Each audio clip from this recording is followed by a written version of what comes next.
Saudações a todos, me chamo Leandro Lima Barbosa, sou estudante do curso de licenciatura em Filosofia e essa é a nossa primeira aula do minicurso A Arte como Lugar do Encontro, Reflexões Estético-Filosóficas, né? Reflexões e Filosofia da Arte, feita em parceria com o Polo da Uninter, aqui em João Pessoa. As nossas aulas seguirão o roteiro base, hoje, amanhã e depois de amanhã, e nós veremos em cada um desses dias um autor e suas principais contribuições para o pensamento estético-filosófico, né, no Ocidente. Nós iniciaremos então com o filósofo Platão, depois veremos um pouco da luminosidade da escolástica tomista, né, um pouco de Santo Tomás de Aquino, sobretudo no seu comentador Jacques Maritain, e no final concluiremos com algumas reflexões da filósofa inglesa Susan Langer. Serão percepções distintas do contexto da criação, ou mesmo da percepção, ou do que é a obra de arte, da teoria sobre o belo, da teoria sobre a criação, da importância das artes no contexto social. Mas nós veremos que, apesar da distinção, há certa harmonia no pensamento desses autores, e é isso que a gente tenta retirar no final, não? Um olhar, uma sinopse, um olhar de toda a reflexão filosófica, ainda que limitado nos três autores, e como essa reflexão pode nos impactar e contribuir para a nossa percepção do belo e das artes para a importância da elevação da alma humana até os mais altos píncaros, né? Da perfeição, da beleza da vida humana, né? Uma bela vida é uma vida virtuosa. Então, veremos neste primeiro encontro a teoria da beleza no Fedro de Platão, a elevação da alma pelo amor ao belo, que é a tese do Fedro, né? Platão escreve o Fedro provavelmente no ano 370 a.C. Platão está, né, naquela Grécia que alcançou seu apogeu e já está declinando, contemporâneo a Aristóteles, e é o fundador da academia, né? Platão funda essa escola de pensamento da antiguidade, certamente a mais famosa da antiguidade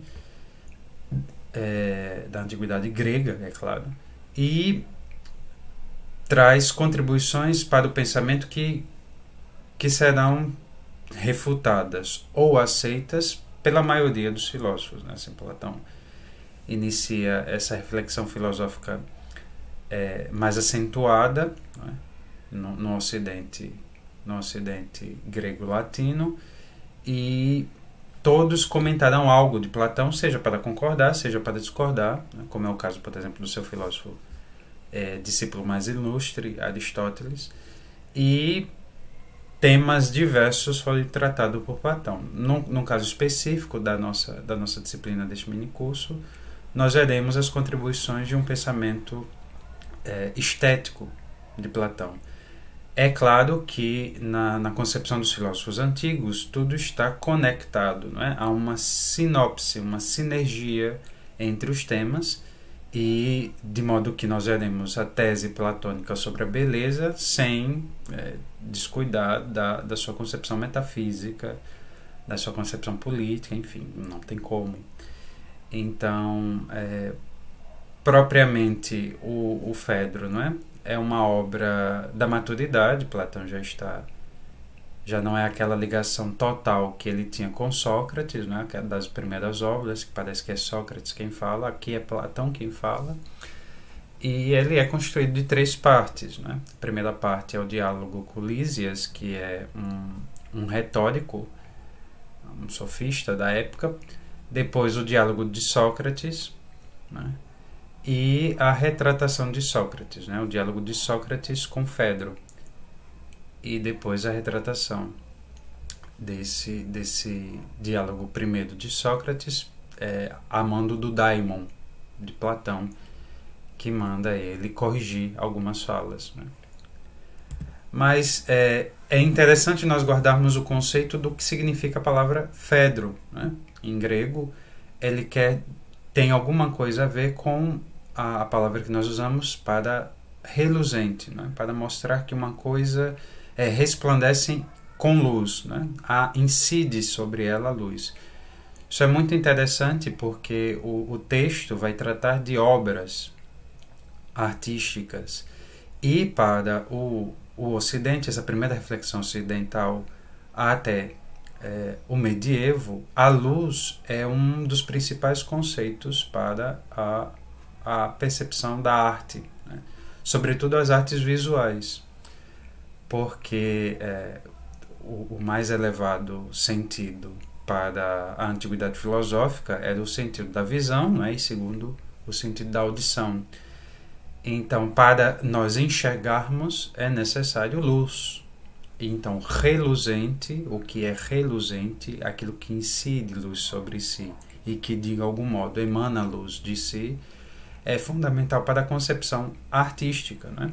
Então, as obras de arte são luminosidades do espírito humano, são luzes do espírito humano para iluminar o intelecto, né? A visão é a porta de entrada, mas a beleza, né, incide no intelecto, não simplesmente no ver. É a inteligência quem vê a beleza e não simplesmente os olhos, né? Os olhos são a porta de entrada. Então, o belo para a filosofia antiga é a mais reluzente das ideias, justamente por causa disso, né? Incide a luz sobre a beleza, e a beleza é o que ilumina as outras ideias. Nós veremos que ela é a porta, ela é a escada pela qual nós alcançamos o ápice da reflexão, né? Nós vamos da beleza à verdade, da verdade ao bem. Essas três ideias são fundamentais, são universais para a cultura filosófica ocidental, e nós não podemos esquecer daqui.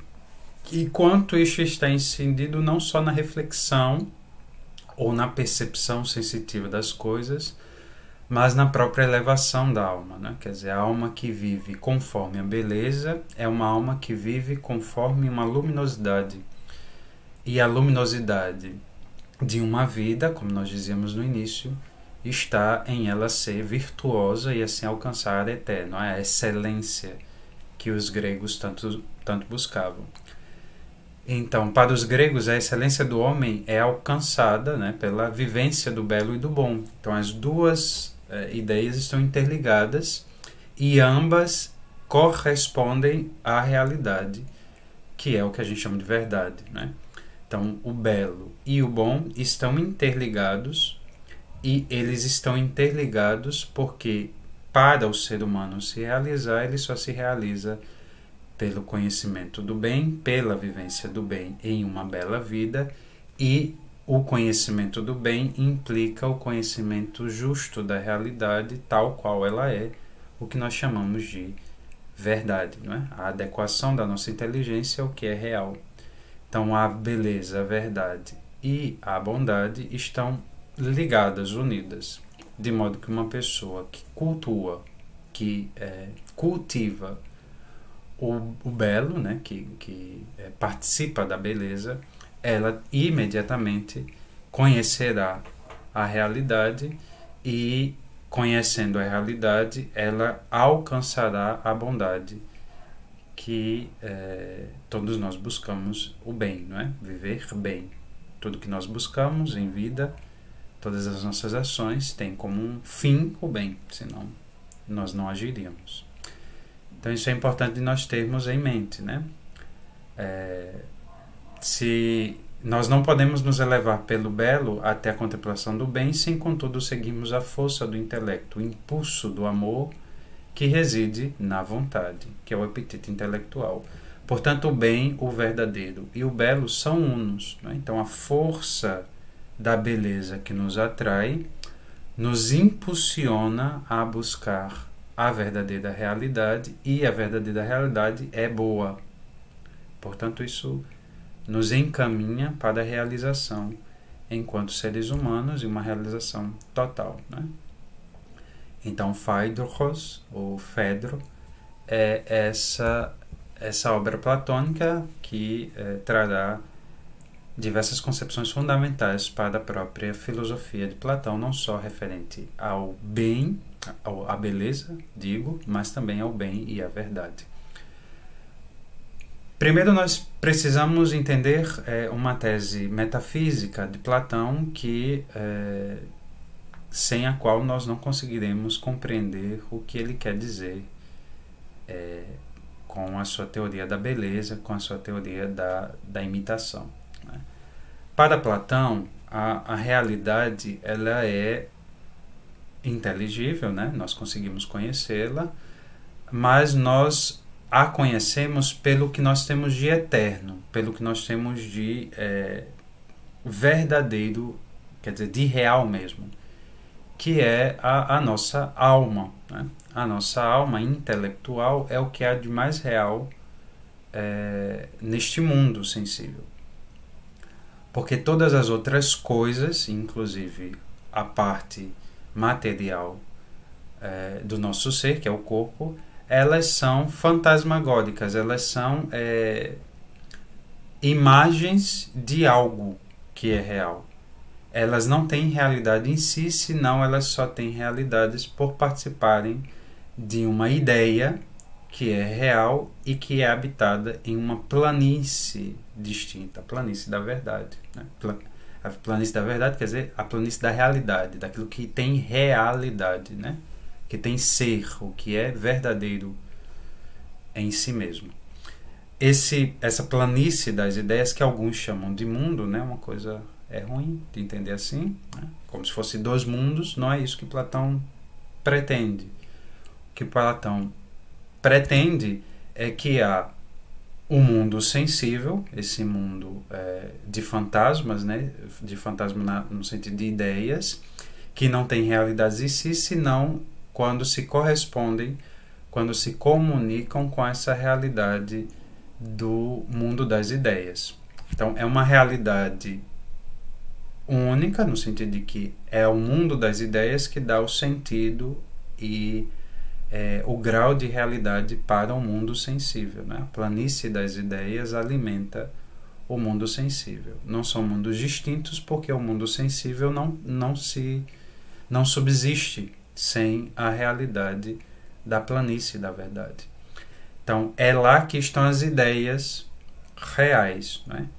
Então, quando nós vemos aqui no mundo vários cavalos, imaginemos, ou então várias árvores, né? Todas elas são imagens da árvore perfeita e única, da única árvore real, que é a ideia de árvore na planície da verdade. É isso que a alma, que habitava essa planície, conheceu. Então, para Platão, a alma intelectual, que é imortal, né, a alma humana, ela habitava a planície das verdades, a planície da verdade, e lá ela conheceu todas as ideias, a ideia de árvore, a ideia de cachorro, a ideia de periquito, a ideia de casa, a ideia de peixe, a ideia de homem, a ideia de tudo que há no mundo como imagem dessa realidade perfeita, que é a planície da verdade. E conhecendo ali o homem, ao cair dessa planície, né, como se fosse uma queda mesmo, ele se encarna no corpo. Enquanto ele desce, esse mito está no Phaedro, né? Enquanto ele desce da planície da verdade para habitar um corpo, né?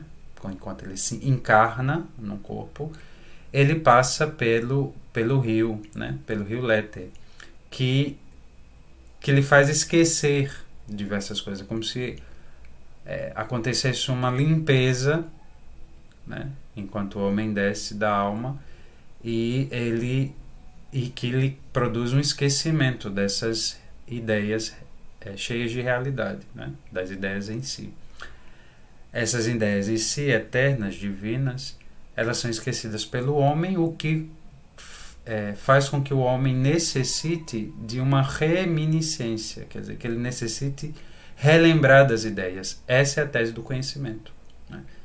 Então, para que o homem conheça as ideias que um dia, ou melhor, relembre as ideias que um dia ele esqueceu, que um dia ele já contemplou e esqueceu quando se encarnou, ele precisa do esforço intelectual que nós chamamos de conhecimento, né? De contemplar aquelas ideias já contempladas um dia para rememorá-las, e esse processo é custoso, e a ponte para que nós rememoremos as ideias eternas é a contemplação, né? Quer dizer, a vivência com coisas belas, né? Então, Platão vai mostrar muito isso, que o contato com belas coisas, belos corpos, né, nos é levado a belas almas, de belas almas às belas ciências, e de belas ciências ao belo em si, né? Então, esse movimento da alma, né, da elevação da alma através dos sentidos até as ideias, é um movimento de ascensão, né? A alma vai subindo degraus no conhecimento, isso de um modo dialético, né? É isso que é dialética, né? Essa ascensão da alma pela experiência dos sentidos até as ideias, e o movimento da alma de ascensão até essas ideias já contempladas é chamado de reminiscência, né? Quer dizer, rememora o que já contemplou. Não é uma contemplação primeira, não é? Não é a primeira contemplação das ideias do homem. Ele já contemplou quando habitava a planície das verdades, a alma, mas quando se encarnou num corpo, ela esqueceu. Então, as ideias são causa das coisas sensíveis, e as coisas sensíveis nos eleva até as ideias, né? Porque o homem, como é dotado de um corpo, precisa de coisas sensíveis para conhecer. E ele conhece primeiro pela experiência dos sentidos, depois intuitivamente, essas ideias contempladas um dia na eternidade, né? Então, são degraus até a contemplação do belo em si. Para esses degraus, nós realizamos uma apogé, uma ascensão, né? Um movimento ascendente da alma, que sobe até o belo em si, né? De belos corpos, belas almas, belas ciências, até o belo em si. E há um outro movimento, que é um movimento descendente, né? Que é quando o homem da contemplação do belo em si transmite esse belo contemplado em conhecimento, belas ciências, em uma vida virtuosa, né? Quer dizer, belas virtudes, né? Belas formas do agir conforme o bem, e num cuidado inclusive com o corpo, né? Então, não só manutenção da existência, senão numa busca pela excelência mesmo corporal. Então, isso é algo que Platão entende, né? Então, dessa distinção metafísica é importante nós percebermos, por exemplo, algo que Platão vai defender, né? De que a arte é uma imitação. O que Platão quer dizer com isso? É que a arte é a imagem da imagem. Imaginem, a ideia em si de árvore, ela habita a planície da verdade. Ela não tem matéria, ela é imaterial, é eterna, portanto. Essa imagem sem matéria da árvore, né, na planície da verdade, ela é encarnada na imagem sensível de uma árvore que nós temos contato. Essa árvore que nós temos contato no mundo, ela é uma imagem da ideia de árvore que está na planície da verdade. Essa árvore, ideia de árvore na planície da verdade é que é real. A árvore que nós vemos aqui, ela é fantasmagórica, né? Uma experiência sensível, imagética, sem realidade em si, senão quando é inteligida pela ideia de árvore. E quando o artista pinta num quadro uma árvore, é a imagem daquela ideia.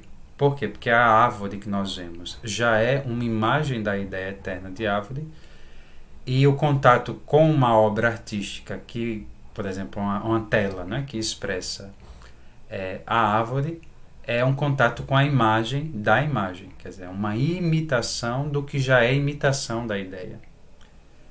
Então, Platão tem certo cuidado com, por exemplo, a importância social das artes. Para Platão vai ter certo cuidado justamente por causa disso, né?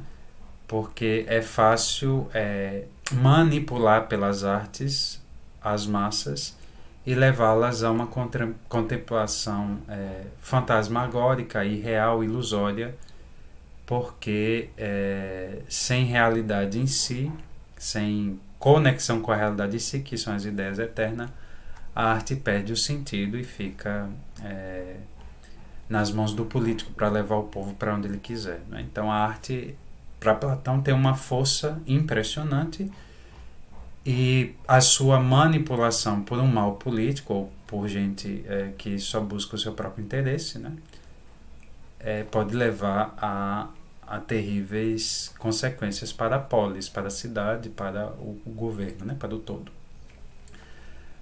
Mas, enfim, isso é importante nós termos em mente porque a metafísica platônica influencia na estética platônica, né? Há um mito no Fedro, que é o mito que vai ilustrar tudo aquilo que nós já temos comentado, né? Que é o mito do cocheiro com 2 cavalos. O cocheiro, né, representa a razão. O mito está no Fedro a partir dos números 246A até 256E, né? Lá vocês vão encontrar é fácil encontrar o Fedro, inclusive é disponível online, em PDF, vocês conseguem encontrar, mas também há obra para vender no mercado editorial brasileiro, né? Então, a razão é o cocheiro. O cocheiro quer dizer o domador, né? Aquele que leva os domados, no caso os cavalos, até o seu fim principal, até o destino, né? Então, a razão é o cocheiro, e a emoção, as emoções e os apetites são os 2 cavalos, né?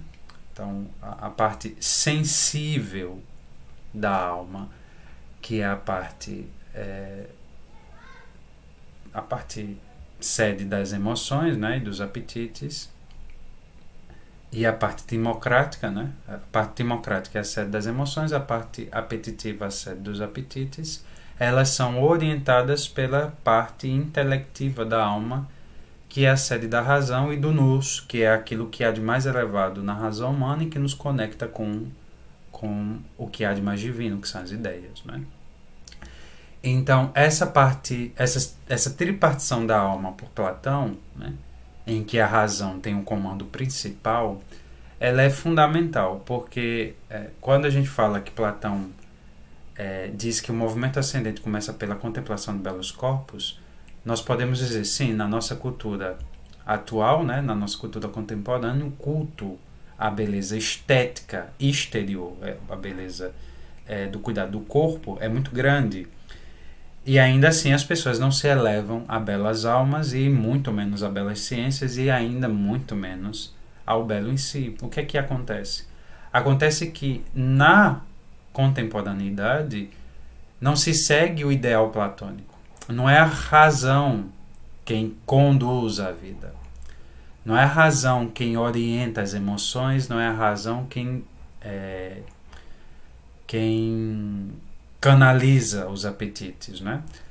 Na modernidade é o contrário, né? São as emoções e os apetites quem subjugam a razão. A razão fica escrava das emoções e dos apetites. Isso não é o que Platão propõe. Lembrem-se que a beleza platônica, a contemplação do belo, para Platão, ela influencia na vivência. Ou seja, ela busca corrigir a vida. Virtudes, quer dizer, a orientação das forças, né? Virtus é força em latim, é a orientação da força, a canalização de nossas forças para viver conforme o bem, e isso é uma vida bela, é o que Platão propõe. Então, para a parte apetitiva da alma, a razão dará uma virtude que nós chamamos de moderação, de temperança, né? Sophrosine em grego. Essa moderação que a nossa parte repetitiva necessita, né? A parte repetitiva é o que depois Aristóteles chamará de parte vegetativa, né? Da alma humana, que é o que nos dá a garantia de nutrição, de crescimento, de reprodução. Tudo isso precisa de moderação. Nós precisamos de moderação no comer, no beber, né?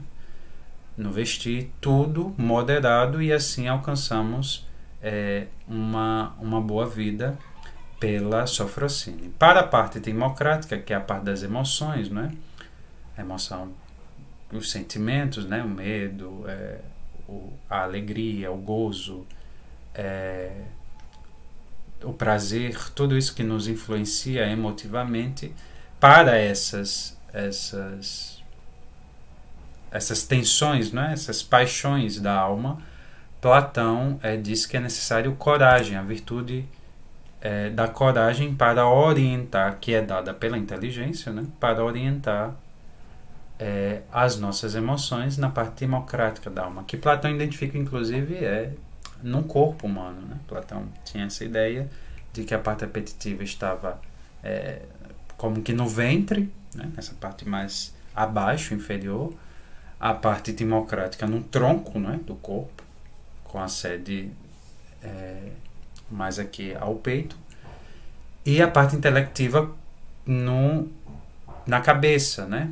O nous, inclusive, Platão diz que é como que um umbigo que nós temos na fronte, que nos liga até as belas ideias e as ideias verdadeiras. Mas, enfim, a ideia principal é que, para Platão, essa tripartição da alma ela é fundamental porque nos permite compreender como o homem alcançará a realização, ou seja, como o homem viverá uma vida virtuosa, uma vida bela.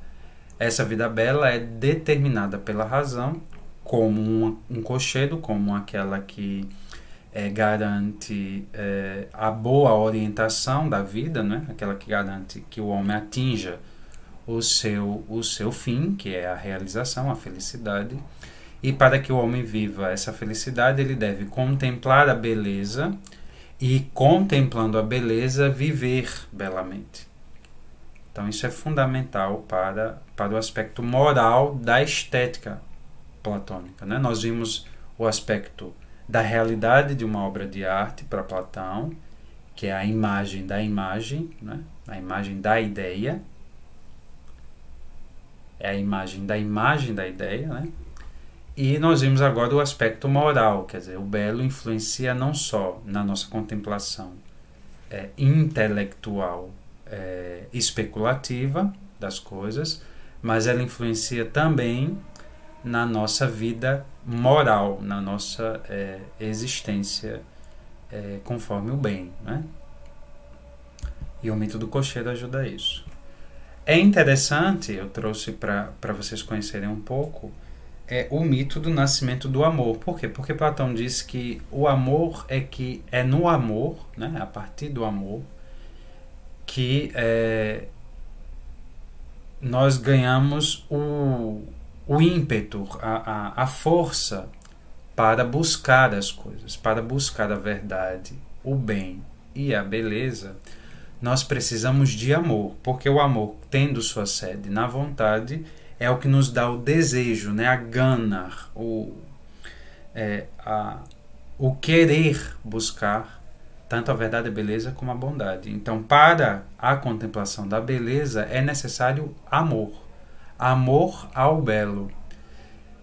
Isso é interessante porque nós já vimos que a beleza tanto nos sacia intelectualmente, na parte da razão, e o intelecto ainda tem vontade, não é? Portanto, o amor ao belo também nos realizará enquanto seres dotados de verdade, seres dotados de razão e de vontade, e nos realiza como seres dotados de emoções e sentimentos, né? Nós vimos lá que a beleza ordena os sentimentos e os apetites. Então, o belo em Platão é esse todo harmônico, como nós vimos, né?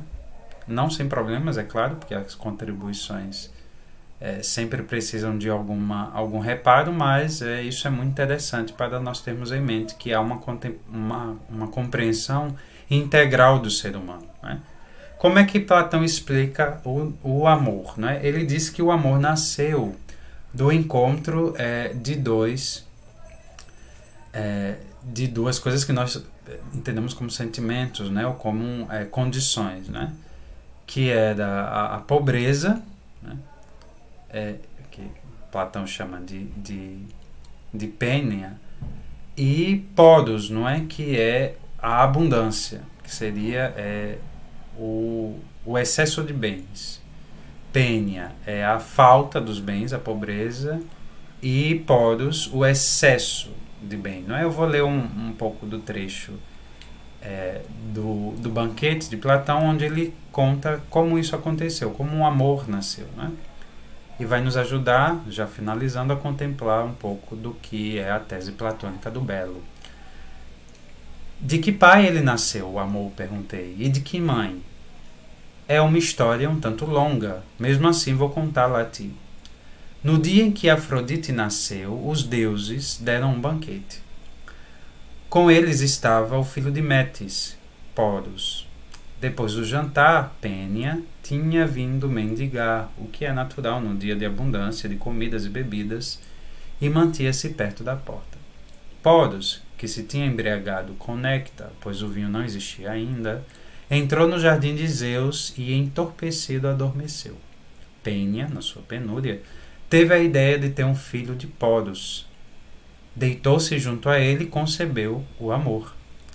É por isso que o amor se tornou companheiro de Afrodite e seu servidor, concebido por ocasião das festas, pelo nascimento dela, por sua própria natureza ama o belo. A Afrodite é bela. Então, Afrodite, que é da deusa da beleza, não é? Tem o amor como seu servo, como seu vassalo, justamente porque há na essência da natureza do amor um desejo, uma falta, né? O desejo é justamente isso, a falta de algo. E falta ao amor a abundância da beleza. Então o amor sempre busca o belo. E como nós vimos, o belo está ligado à ideia de bem, portanto o amor busca sempre o bem, e o amor sempre é verdadeiro, sempre busca a verdade. Então, essa natureza desejosa, né, faltosa, nessa natureza de penúria do amor, faz com que ele busque sempre a abundância de bondade, de beleza e de verdade. Por isso que Platão diz que o amor, né, sendo pobre de um lado, alcança, né,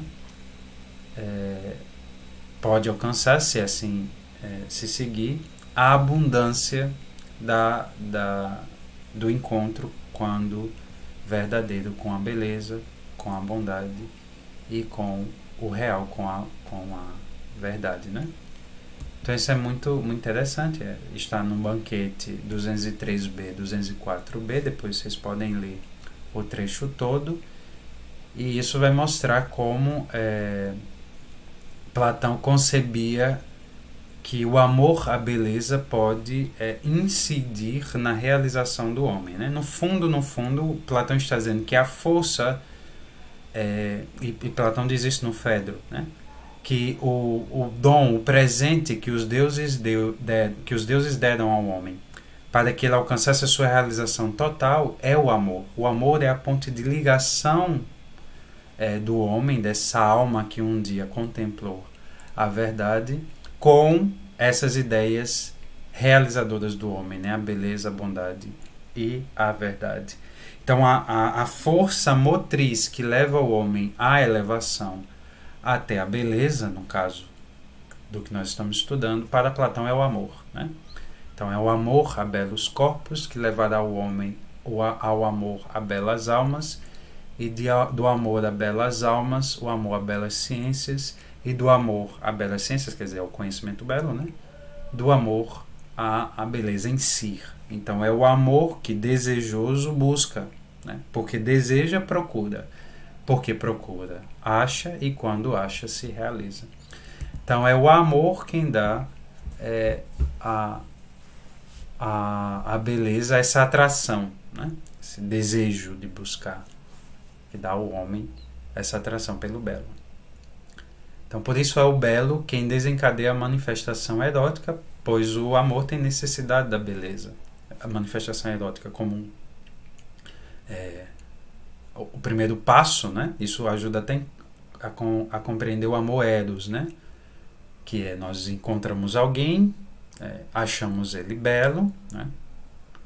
Pela concepção individual de cada pessoa, e esse belo nos leva a buscar a beleza de alma, né? Se não nos leva, tem alguma coisa errada, porque nós não estamos sendo regidos, o cocheiro de nossa vida não é a razão, e sim as emoções e os apetites.